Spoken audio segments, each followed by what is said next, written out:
ফের খনি এলাকায় ধসের ঘটনা। এবার অন্ডালের খনি এলাকাতে সেখানেই বাড়ির মেঝেতে ধসের ঘটনা ঘটেছে এবং ইতিমধ্যেই বেশ কয়েকটি পরিবারকে সেখান থেকে অন্যত্র স্থানান্তর করা হয়েছে। অন্ডালে এই যে খনি এলাকাতে বাড়ির মেঝে ধসে পড়েছে এবং সেই ঘটনাতে আতঙ্কিত হয়ে পড়েছেন স্থানীয় মানুষজন। 12টি বাড়ি থেকে লোকজনদেরকে সরিয়ে দেওয়া হয়েছে অন্যত্র এবং এই যে ঘটনা, সেই ঘটনাকে কেন্দ্র করেই আতঙ্কিত হয়ে পড়েছেন অন্ডালের কাজরার কলোনিবাসীরা। সেই ছবি এই মুহূর্তে দেখাচ্ছে আপনাদেরকে। ঘিরে ফেলা হয়েছে সেই ধস কবলিত এলাকাকে, যেখানে অন্যত্র স্থানান্তর করা হয়েছে 12টি পরিবারের সদস্যদেরকে এবং অন্ডালে এই খনি এলাকাতেই বাড়ির মেঝেতে ধসের ঘটনা। আমরা এই কথা বলবো, প্রতিনিধি তাপস গোপ এই মুহূর্তে আমাদের সঙ্গে টেলিফোনে রয়েছেন। তাপস, ঠিক কি ঘটনা ঘটেছে, কি অবস্থা সেখানকার?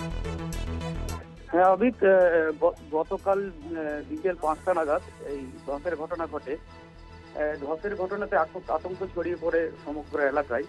বাড়ির ভেতরে ধসের হওয়ার কারণেই বাড়ির পাশাপাশি যে বাড়ি রয়েছে তারাও আতঙ্কিত হয়ে পড়ে।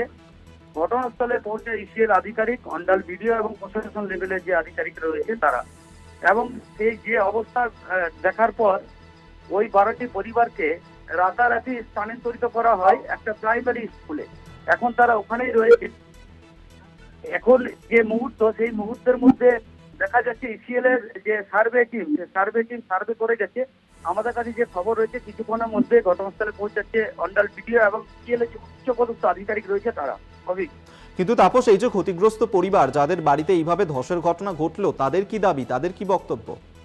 তাদের একটাই দাবি যে বারবার এই খনি অঞ্চলে যে ধসের কবলে ধস ঘটছে, এটাতে স্বাভাবিকভাবে আতঙ্কিত রয়েছে এবং তারা দাবি করছে ইসিএল এর কাছে যে তাদের যেন সুরক্ষিত জায়গাতে স্থানান্তরিত করা হয় এবং তাদের যে বাড়িতে যে ধস নেমেছে সে একটা বাড়ি বানিয়ে দেওয়ার একটা ব্যবস্থা করুক ইসিএল প্রশাসন। কিন্তু তাপস, এই যে এই ধসের ঘটনা, এই ঘটনা তো আগেও ঘটেছিল, কিন্তু এতদিন কোনো পদক্ষেপ কেন নেওয়া হচ্ছে না? এর আগেও তো এই একই দাবি জানিয়েছিলেন তারা। অবশ্যই অভিক, তুমি হয়তো জানবে, আমাদের কলকাতার দর্শকদের একটা জিনিস বলে রাখা দরকার। 2020 সালের জুলাই মাসের 14 তারিখ হরিশপুর গ্রামে বিশাল ধসের একটা কবলে পড়ে পুরো গ্রাম, এবং সেই গ্রাম ছাড়তে বাধ্য হয় সমগ্র মানুষ, ওই গ্রামের সমগ্র মানুষ। তারপরেও বহুবার ইসিএল এর কাছে দরবার করার পরেও এখনো পর্যন্ত ক্ষতিপূরণ পায়নি। আর সেই পুনরাবৃত্তি যাতে না হয় সেই দিকে তাকিয়ে রয়েছে ইসিএল প্রশাসন। কিন্তু যদি এই ধরনের ঘটনা ঘটে, তারপরে পদক্ষেপ কি নেবে ইসিএল আধিকারিকরা, সেটাই এখন দেখার। ধন্যবাদ তোমায় তাপস গোপ, আমাদের সঙ্গে টেলিফোনে ছিলেন প্রতিনিধি।